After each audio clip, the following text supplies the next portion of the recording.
Olá, bem-vinda ou bem-vindo ao Tekya Talks, um podcast sobre carreira, sucesso e desenvolvimento pessoal. Perguntas desconfortáveis para pessoas inquietas. Junta-te a nós nesta jornada pessoal e profissional.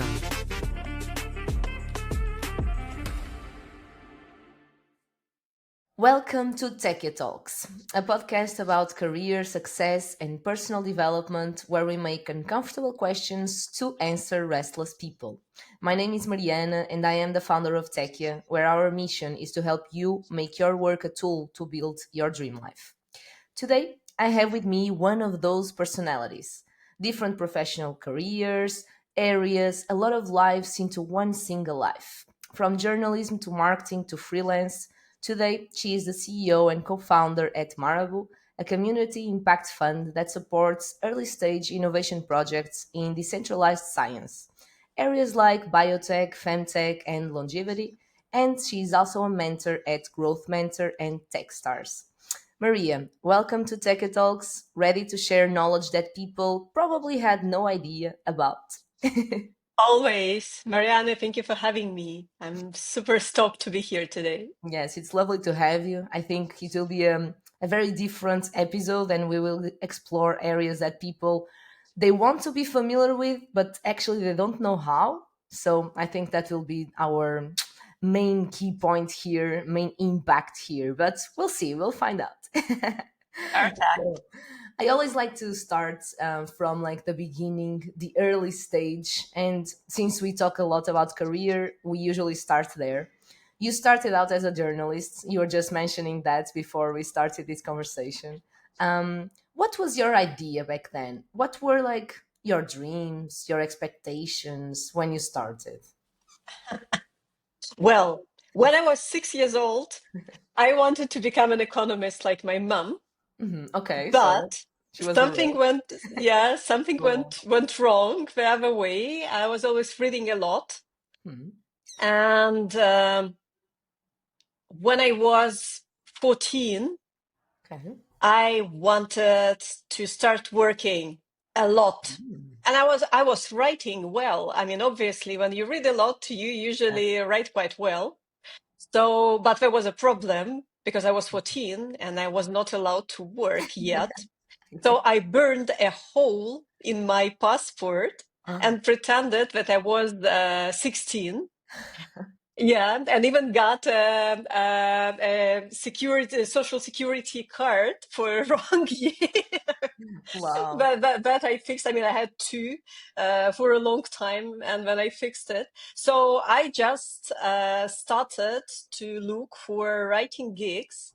Mm. Yeah, I just came and said, like, I want to write for you. Okay. So here are some samples of what I can do if you like it. So let's work together. And at some point, I mean, like 6 months later, I just landed a full-time job. Obviously, they did not know that I was underage. Ouch. Yeah, oops. Yeah, well, I mean, many years passed, so I can Yeah, already yeah. say that, so it should be okay. I mean, this is a proof that you should never be stopped by By age. by anything, by Anything. anything. So True. you can always find a way, and I think that my experience of moving a lot across industries and positions proves that actually you can do whatever you want and whatever you wish. You can achieve Yeah. everything. It depends Yeah. more on yourself, right? If you take the responsibility, this is what I want, and I'll like one of our students says, I run till I get there. So I love this sentence. It's very interesting because you just use the strategy that we actually also pass to our students today, which is I will show this person, this company, the value that I can bring. So you share with them some samples. This is what I can do. Um, you can check if it's useful, if I am giving you any value, and then they decided to hire you. Did someone told you this was the way to do this? Like, did you learn from someone, or did you just maybe I should do this? Well, I just thought, I mean, like, I think it's very important for any person who, even if he's older than 14, is entering a new industry to have something to show. Right. So you need something. If you are a designer, yeah, you are a junior designer. So create a portfolio, create a pet project. Yeah, if you are a writer, well, write. Yeah. No one can stop you from doing that. Yeah, Exactly. if you are, I don't know, like if you are doing branding, do some branding. I mean, show things. If you are a coder, well, pet projects are your way to go. Yeah. So, but additionally, I would say that what helps is persistence. Hmm. And very often, when an employer sees that maybe you lack practical experience, but you are very passionate and you really, really want to have a chance to show yourself and your capabilities and to learn, they will take you because it's something that cuts through all the noise. Yeah. Yeah, when you see that this person really wants to nail it, this person wants to work for this company, this person wants to get into this industry, and you want to help her True. because you see this passion and this dream, and this is something, that changes the directions of the rivers. Yeah. True, true. It's really a differentiating point, and it's something that um, I don't know why, but people automatically think that if they are not working in the field, they cannot build or gain experience by themselves. Usually, that's um, the fastest thought that we have, but that's not true, and that will become even less true with all the tools that we have today that are available. We can just search online and build some kind of portfolio or do some free work for someone that needs help, and then we can show that as our portfolio. So yeah, yeah, it's great that you had that idea actually so young. So yeah, I'm inspired by that. Okay, so we have Maria already working full-time job with 14. What was your, like, the passion behind writing? What was the impact for you? What did it, like, mean back then to write for you? I think that, and I still believe that storytelling is the most underrated skill. And now, slowly, slowly, we come to the understanding how important it is to be able to create great narratives. Yeah. And we now see how important it is for business. Yeah, Mhm. because in the overpopulated, crowded market, Sure. uh, this is something that makes you special if you are able to tell a story. So, and I think that my passion for stories also led me to branding at some point because being a journalist, being like a content writer or an editor, you work with words, and words mean meaning, and branding is all about meaning. So I would say that my transition into marketing and then brand marketing was something very logical because meaning is something that is super important to me. And this is something that I always try to convey and to inspire people to find their own meaning. I mean, personal meaning and the meaning behind what they are doing and why they are doing that. Because if you know that, it's much easier to communicate with other people, with clients, with employers, because you certainly know who you are and what you are about. And people can like it or dislike it. This is like they can choose. The world is big and Yeah. beautiful. True. Yeah. So you are amazing. There will be other companies and other clients that will appreciate and that will really need exactly what you are offering. So yeah. Okay, so it was basically that was actually my next question. It was a natural transition for you to find your place inside marketing, branding, through that storytelling, right? Through telling stories and becoming closer to people. Yes, but I think it happened just by chance, and this is another thing that I would definitely recommend to anyone who wants to find a job in a new industry, True. yeah, who want to break in tech, is to expand your so-called luck surface. Hmm. So once I was at a webinar of a very, very senior executive who said, stand in the middle of a chaos and let opportunities hit you. Okay.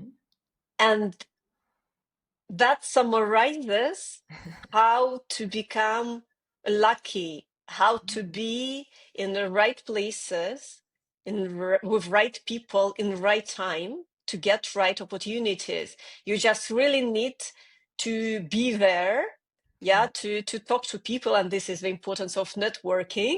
Yeah, Yeah, really. for sure. So um, I wanted to go into tech, even when I was a journalist. Uh, I studied to become a data scientist. Okay. But instead of that, I became a marketer because my old boss was looking for a deputy, and she was already in marketing. And I just wrote her because I cherished very good memories of like 4 years when we worked together before. And I said, well, maybe I'm a person you're looking for. Yeah, and she hired me. And it was great. And I think it was the best boss that I've ever had. So that's how I did not become a Python developer and became a marketer. I guess when yesterday we were having an Instagram live and we were actually speaking about that, because you have a plan. So you have an objective, you know where you want to get, but then the plan will change, right? It's just a plan. So you will not stick to it 100% for sure. And it's important to be open to those new opportunities, new plans that life has for you that you didn't know about, but to be alert, and enjoying some chaos. I love that concept. I've never heard it, but I really like it. And I can imagine myself back then when I moved to tech as well, and I was really in a chaos situation, right? I quit my job. I was traveling full time. I didn't know what to do next. So sometimes I love the this sentence, which is never wastes a good crisis. So I think it matches a little bit of what you're saying. Maybe you'll find yourself in the middle of the chaos, but you are there, you are making things happen, and eventually, sooner or later, the opportunity will come. Maybe it will not be exactly what you were thinking in the way that you were thinking, but it will be there, and you need to be alert and open to just, okay, this is not data, this is marketing, but maybe I'm gonna be good at that, and look where I got, right? I would say that we have a problem with control. Many people have a problem with control. I Yeah, do. because yeah, and I do as well. I mean, I'm fighting it. Yeah, But very the good. thing is that we cannot control our life, even if we want to.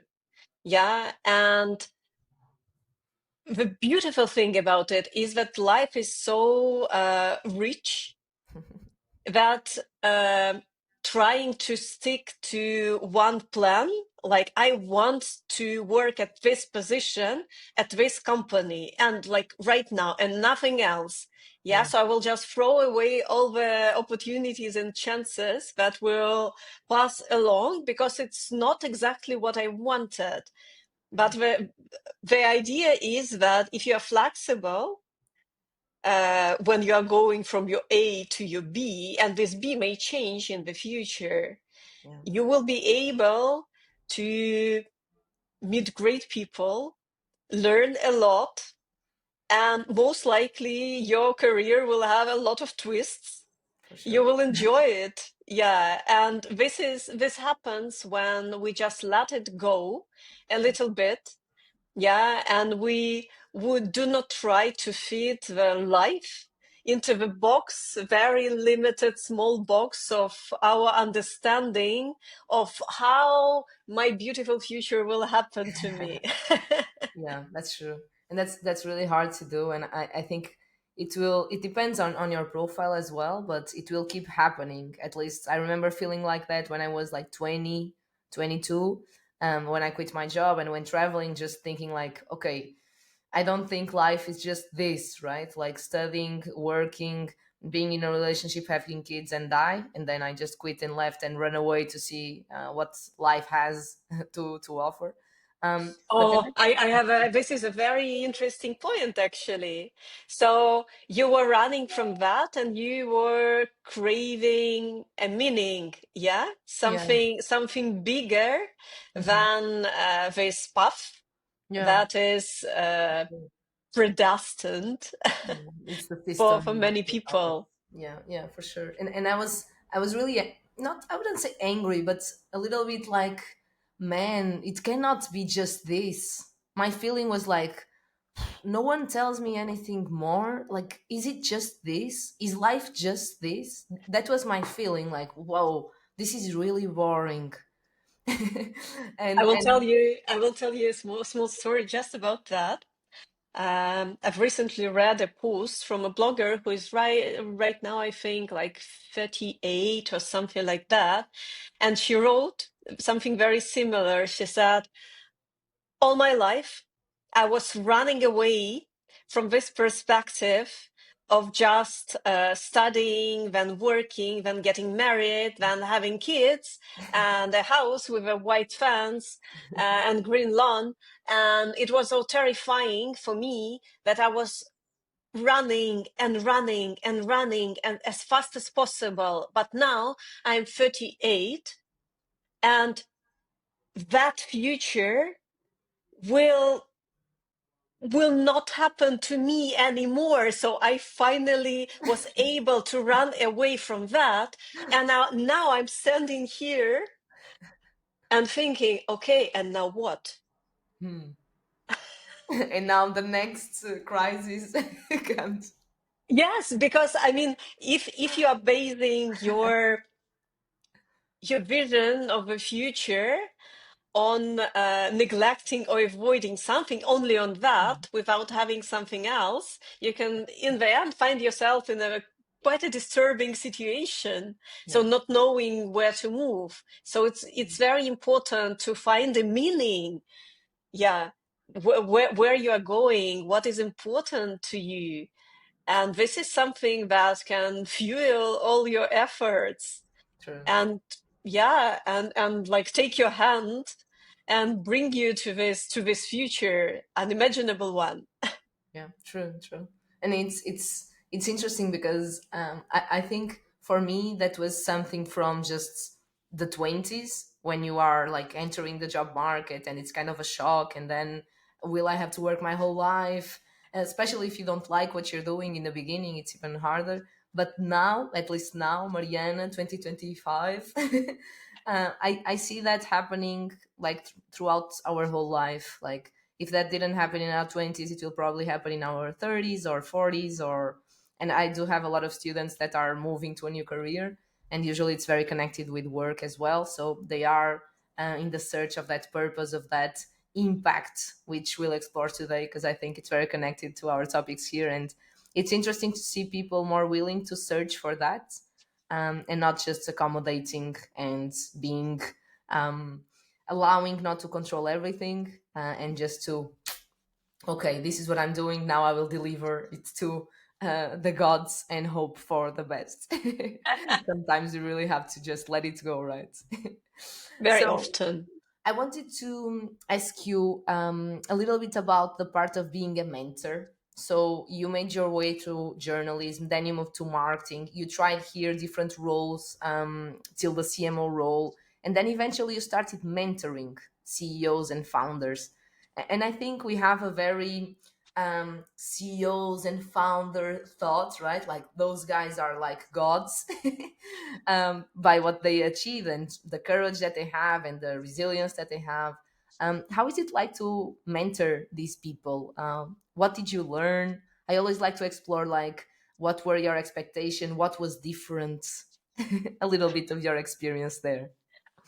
first and the most important thing that I've learned is that CEOs and founders and all these gods above are just humans. And this is something that helps everywhere. Yeah. If you are dealing with humans, you are just dealing with another personality. This is a person with fears and problems and beliefs and aspirations. And when you're communicating to human as a human and you are interested in this human, then a connection happens. But mentoring, I think, is a great beast. Mm. I would recommend it to everyone because it's very fulfilling. It comes with pride when people whom you consulted, they achieve things. Okay. It requires patience because changes do not happen quickly. And you also need one more thing. This is you plant a seed in the ground and you don't know what will grow out of it. Mm. Maybe it will be a rose, maybe it will be a pine tree.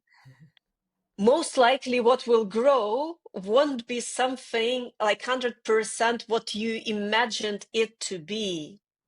And then you need to let it go. And this is a feeling that probably parents of grown-up kids, yeah, have. Because yesterday, it's super fresh. In March last year, I consulted a lady, Stella Guan is her name. She's a designer. And she had problems with her online design course. So it was stalling and they were not growing. And she came to me and said, well, we are not different. What is different about us? Yeah, we cannot compete with like all these hundreds and thousands of online courses. We are offering the same thing. We cannot compete in terms of a price, and they're much bigger. They have bigger budgets. Okay. And I told her what to do. So, and yesterday I went. So, I mean, we see, yeah, almost a year passed. And I went to her website and I felt that I need to check on what my mentees are doing more often because first I saw that she implemented of almost everything. Okay. I've read your post that 2024 was the best year for her design school, Okay. that they grew like 10x, Nice. so that they were able to crack this code. And what I told her eventually was I said, you have clients, and this is a very rare situation that your clients are happy. Mm. I went and I collected the feedback about this design school, and it was beautiful. Yeah, people were super happy, and I just collected all this feedback. Of course, I looked into the competition and everything, and I showed it to her, and I said, "Look, your people are super happy, and they praise you for these specific things." Yeah, so designers come to her school to build a portfolio. Yeah, and this is something that you give them, and they say that this is the most important and valuable thing that they get from you. And I said, okay, you cannot compete with huge schools because you are small, but make it your advantage. Exactly. Your people say, we love this heartwarming feeling like of a small school as a family. I said, well, lean into that. Tell everyone we are not like these big boys. We are Exactly. not like them. We are very, very different. Also, they are two designers, two co-founders, and it's very rare for a design school to be started by designers. Even more rare to be started by two women. Mm. So 0.1%, they found statistics. Yeah, so now I also know that it started by women. and less than 0.5% is started by designers. So, and I said, okay, and then you can hire your trainers and you can say that, okay, we are two designers, we have a lot of experience, we created this course and put all our knowledge there.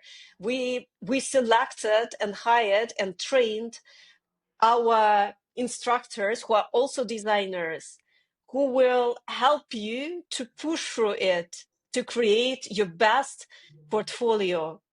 And it worked. And it was so great. I mean, like I saw at her page, she put all these reviews that I've shown her. She put it there. Yeah. And she even like colored the parts Yeah, about the best things. And this is very fulfilling. Yeah, it takes time, but in the end, you see that something that you planted in someone's mind, yeah, true. of course it was not like she didn't do it exactly as Yeah, as I yeah, told, like of that. course, because she knows her business much better than I do. Yeah, I mean, I interacted with her business for like, I don't know, 5 hours while I was preparing for the session, and she does that like 24/7, Yeah, obviously. And I mean, I don't know her personality, so of course mentees always adapt what you tell them, but I'm proud that uh, it does not happen with everyone, but I have an ability to inspire people to shine, because very often people who come to you as a mentor, they feel a bit lost mhm, and they don't know where to go, and they don't know if they are worth it.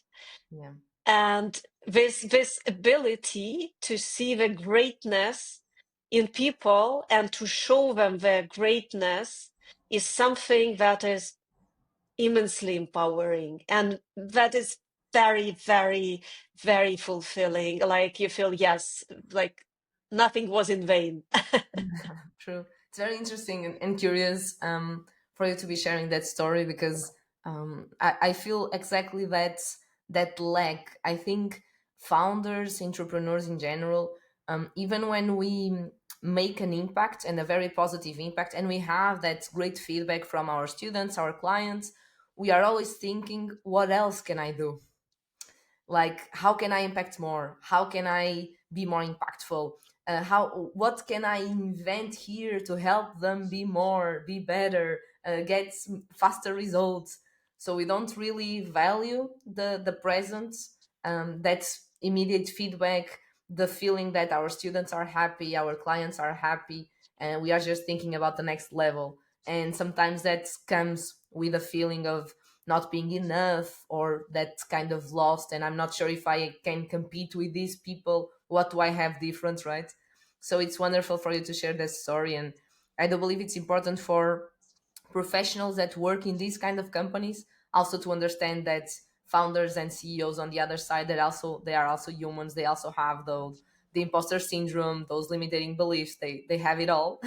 So human to human, for sure, for sure. Awesome, Yeah, awesome. maybe even more. I mean, when you are a founder, it's a daunting job. It's very stressful. True, And like, there is no good university where you can study for 5 years and become a founder. You true, can true. come and say, well, I got a PhD in that. It's not, yeah, Yeah. it's the exact So, huge one. Yeah, very uncertain for sure. All right, Maria, you focused here on the part of decentralized science. I don't think this is yet a very known concept. Can you explain a little bit of what decentralized science means? Is how would you explain it to people, like for dummies? Decentralized science for dummies. so let's first start with centralized science. All right, all right. Yeah, yeah. So let's nail down this definition. So, traditional way to do science is very slow.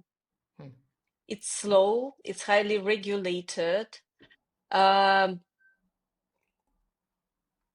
it's hard to get funding Yeah. if you want to develop something novel. And if you are a scientist, and I talk to many scientists who switch from academia to business exactly for this reason, Yeah. because all your work is usually focused. You are either writing grants or you are trying to get a position. Very often these positions are not permanent. They're like for a year. Yeah. And you will be circulating around different universities until, if you're lucky, you will become maybe a professor. But the thing is that if you get a grant, you get it for something specific. Yeah. So, and you need to deliver on that. You cannot research just like whatever I want. Maybe I want to research luck. Yeah, I want to research luck. Who will give me money to do that? Yeah. Actually, there is a guy who researched luck and he got There's money, but always a but guy. still, There's I mean, I always. guess something like that. So I don't know. I want to research an artificial womb, yeah, or whatever else. So you are very limited in what you can do because on one side you get funding from grants or university to run a very specific kind of research or a kind of research that your professor will tell you to run. Of course. Second, industry is very, very, very, very regulated. So um, yesterday I edited an episode with a synthetic biologist who did environmental science and who did her PhD. And that when she asked when we can put all my microorganisms in the fields, so her professors and DARPA, she's in US, they said, no, no way. And just when they said, well, in 30 years, 30 years, she felt like, well, it was not a kind of impact I was expecting to have. Yeah. So in a nutshell, this is very slow, this is very clunky, and this is very broken because to build a career as a scientist in an academia, you need to publish papers. To publish papers, you give away the rights for your papers to the academic journals, for the owner to be published in Nature or wherever else. Yeah. So no papers, no positions, no grants, no money. So if you want to build something that is really groundbreaking, you need somehow to fix this system. And this is where blockchain comes into picture. Yeah, so decentralized science essentially focuses on developing groundbreaking novel therapies, technologies, whatever we are doing. Yeah, there are DAOs that focus on climate change, that are applying biology to climate change. There are DAOs that want to develop novel antidepressants. Yeah, there is a DAO for erection. Yeah, and one of the most successful DAOs in DeSci is hair DAO.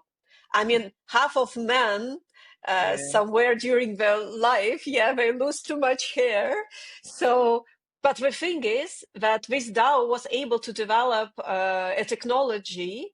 Yeah, so they have tech and they were able to raise money in a decentralized way with blockchain, building a community of people who are passionate about this problem and they want it to be fixed. Yeah, and that's why they are participating. Yeah, they're putting in the money for different reasons. Yeah, tokens or share of IP or whatever, like different mechanisms exist. But practically, what they are trying to do, they are trying to build another model for science to make it more open, uh, faster, Faster for sure. yeah, Yeah. and less rigid. Because if you are a scientist, you're a brilliant scientist, you discovered something, you've spent like 40 years of your career like writing all these papers and book, and you are teaching students, and then someone comes, and since it's science, yeah, very often, I mean, something new comes up, Mhm. yeah, and they tell you that everything what you are doing was wrong, and you're like, no way, this is a bullshit. Just go away. I mean, with your heresy, away. Yeah, and you don't want to let it in.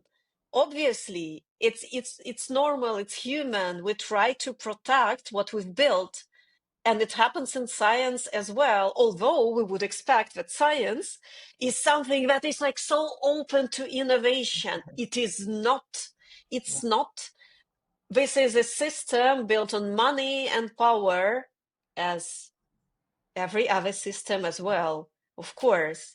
So, and decentralized science tries to break these chains by using blockchain and by making science decentralized. We one of the several questions from our students that we had were pretty connected with that, mostly connected with the problems that we face today as a society, a global society, in what comes to climate crisis. We are consuming too much resources, and we already see the consequences that our consumption is having. Do you think that we will be able to find a solution, and probably that solution or those solutions will come out from this new system, this decentralized science? Is it more probable that the solutions will come from there than the old system, let's say? Good question, a philosophical one. First of all, I personally believe in optimizing the consumption of resources and not cutting it. Yeah, because in 70s, as an example, there was this popular narrative that there are too many people on the earth and there is not enough resources for everyone. We need to cut the consumption. And I personally know several people who decided not to have kids, Hmm. Right. not to have kids because of that. They were so affected by this narrative. So now it's 2023. Even more people on earth were still not dying. The thing is that you don't need to cut. You need to be able to use it smarter. Yeah. And this is not a question of like, let's let's not consume. Let's do that in a smart way. I mean, maybe you do not need, I don't know, plastic bags. Or at least Yeah, and as you many can as we use have, like right? a fabric bag. Yeah, and I mean, Right. many civilized countries arrived to that. So these small things, they should not deprive you from the joy of living a good life. I mean, technology should make our lives better, not worse. I love that So. sentence. And the second part of this question, from where the solution will come from.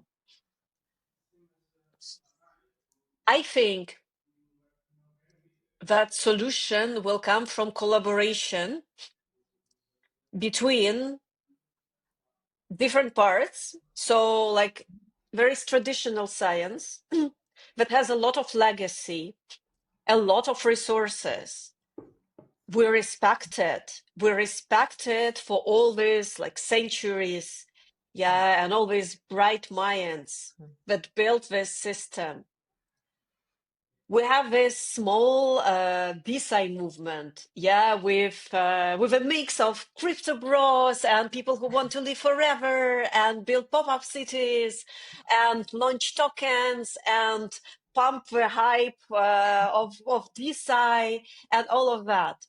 Yeah, we respect these people for being brave, thinking bold, being ready to fail, Yes. being ready to succeed. Yeah, this is just another another side of a coin. There are also startups in the middle, And those are the ones I think that will be this connecting bridge, because DSI is not opposing traditional science. Well, at least I think that this is a dead end, Yeah. because DSI is too small. Like there are, I think, like dozens of thousands of crypto wallets holding DeFi tokens now. If you compare that to billions of people in the world, you would understand that this is very small and fragile. And it should not confront the big system. It should build like on a side, yeah, and make this system better, augmented. So it's not like from where will it come and who will win this race. I think that if we will learn how to collaborate with each other, even if we are different, even if this traditional science is so slow and boring and not moving, it has a lot of advantages. And we can learn from each other. And this is how it should happen, and not the other way around. Collaboration. I guess Yeah. collaboration is always one of the keywords. Um, all right, and so we have those two fields, let's say, and we have problems to solve. We have those brave people that are ready to fail, ready to succeed. I love that part. As an individual, and speaking as an individual on two different sides, like Mariana, it doesn't matter my professional background. I want to contribute to that as an individual, as a human, and as a professional. Then, so two sides. What's the best way for me to contribute to that growth? Let's say to that disruption. How can I do that? Because a lot of people want to have an impact, they want to help, but they don't know how. Um, can you help us finding how can we help? Yes, absolutely. First of all, I would say that it's very important to understand what you like to do. I mean, you need to be passionate about something. So how do you want to make an impact?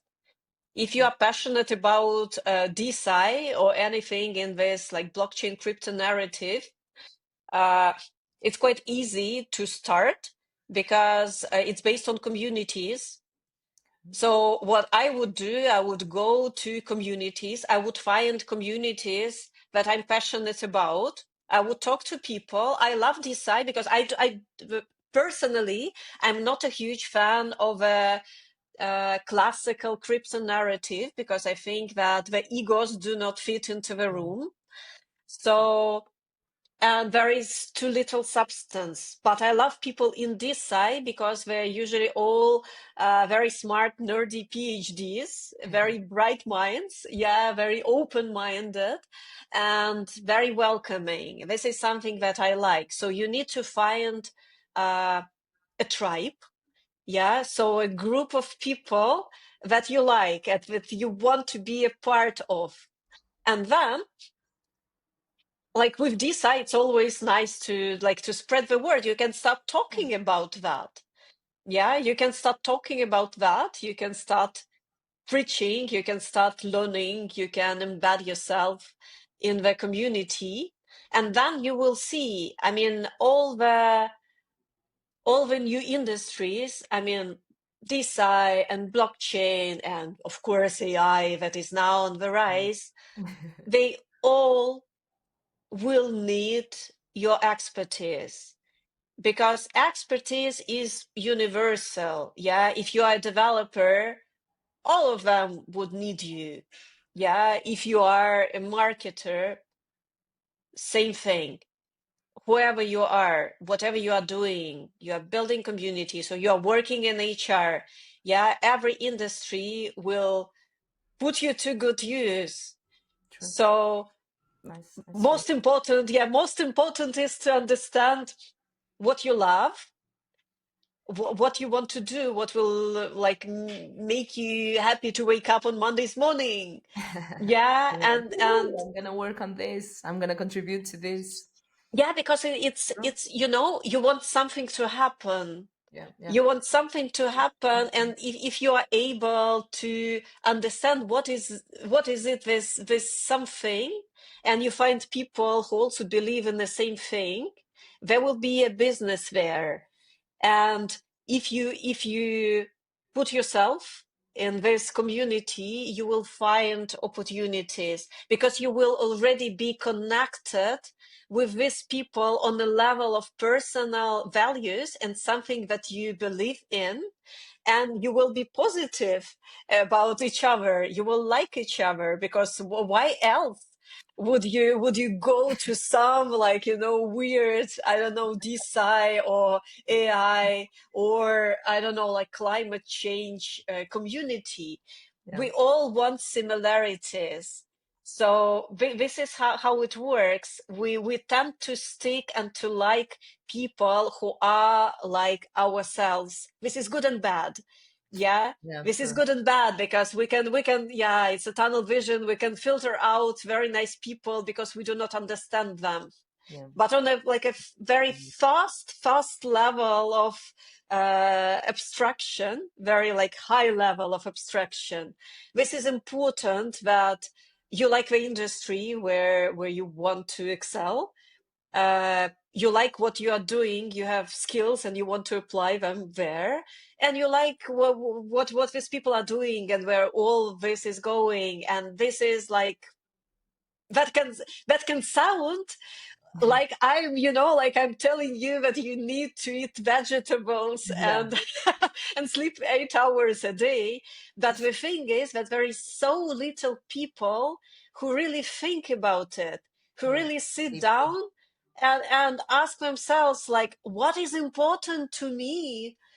True. Like, I'm excited about this. And like, how to understand what is important to you is to ask yourself, when was the last time I was excited about something? When was the last time when I, like Maria now, was monologuing about something?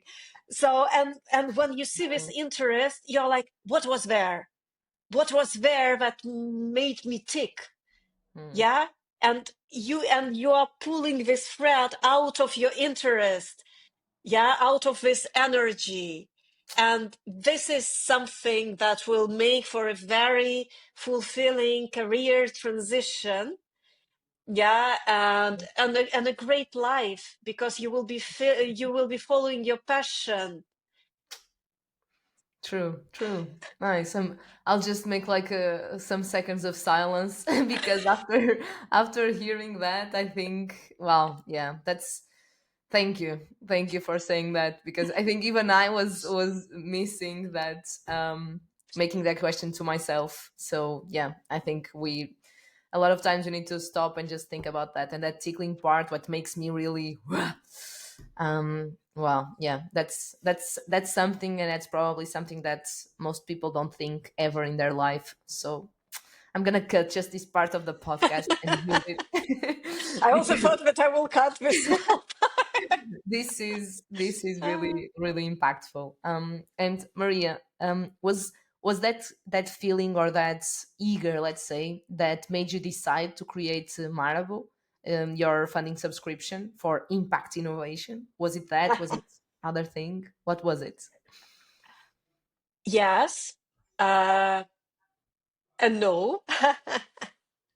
Yes Uh, and no, because I'm driven, like all my life I wanted to create something that is bigger than I am. I yeah, mean, and I know that I'm unable, because I mean, you cannot build it. You can only like be a transmitter of something that is bigger than you are.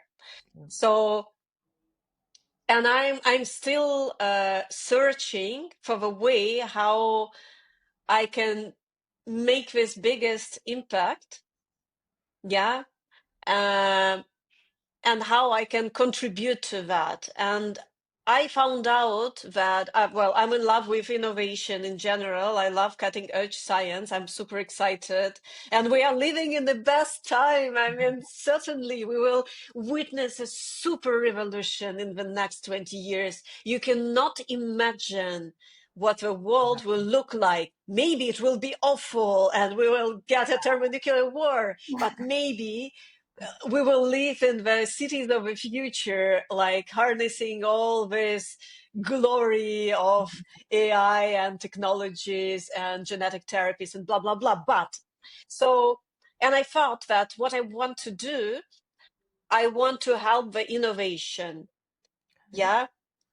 And I think that everything that I'm doing actually because of that. So I'm now telling you how you can find your big thing, something that will inspire you to push forward every day because you believe in it. And this is also a part of how can I facilitate something to happen. Yeah. An innovation, a person to create something new, because when you're passionate about things, you will build them. This is one thing. So the impact fund is also something that we are building as a part of this ecosystem to help early stage projects to get funded. But also, I mean, we also believe that in the world, there is a lot of knowledge, and this knowledge is badly used. We are all very passionate about new shiny things like, oh, NFTs. Oh my God, AI agents. What will be next? Yeah. So, and we are running around. But the thing is that there is a huge, huge corpus of knowledge that is not used by people who innovate. And this is why we are now also building an AI for innovation that collects all this corpus, owns all this corpus of knowledge, and can show you the analogies. Like, how was it done before? I mean, in a different industry, someone had a similar problem. How can I find a way to solve my problem? By looking at how other people in other industries, yeah, did this thing, because all the world is built on similarities, on patterns. So, and this is like a third way how I want to make an impact. So I want to give people tools, summarizing like all what I'm doing. I'm giving people tools that can help them to innovate and create beautiful things and fulfill their dreams, to have this impact. Awesome. So making an impact to make an impact. I guess that's wonderful. Yes. Yeah. That's a real Interesting. impact, Yeah, it's a actually. postmodern thing. Yeah, yeah, yeah. Because it's like something for their whole life, right? I think um we also kind of feel that that's what we are doing. We impact people. I hate that sentence that says you cannot change the world. I don't agree. You change one person at a time, like which you will change that person's world forever. So that person will change other people's world. So this is a chain, right?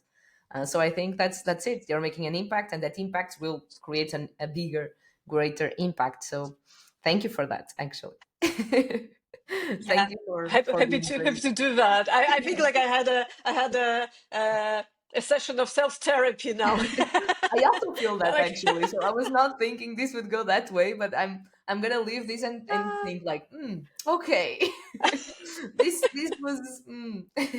But I think that's the idea. That's why we like to make it so fluid, the conversation, and I truly believe we touched the points that our students were curious about. We are opening some doors here, especially about how can we make an impact, how can we enter those kinds of communities, how can we understand how they work, and eventually having just an impact as a human, as a person, or as a professional, which sometimes we don't really connect it directly. But if we know how to add value to an industry, we will be able to take that value and apply it anywhere.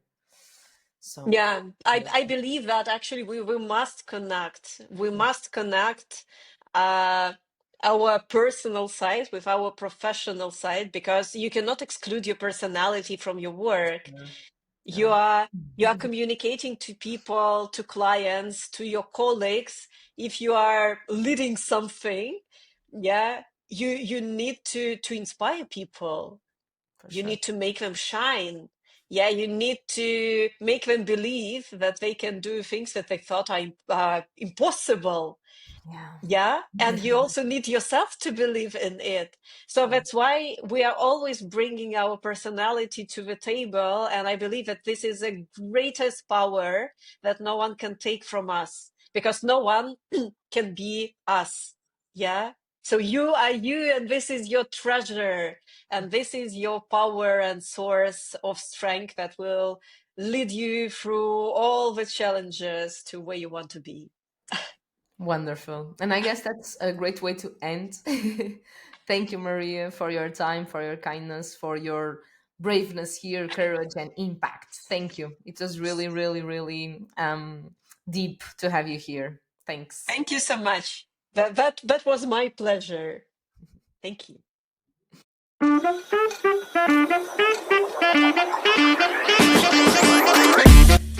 Olá, bem-vinda ou bem-vindo ao Tekya Talks, um podcast sobre carreira, sucesso e desenvolvimento pessoal. Perguntas desconfortáveis para pessoas inquietas. Junta-te a nós nesta jornada pessoal e profissional.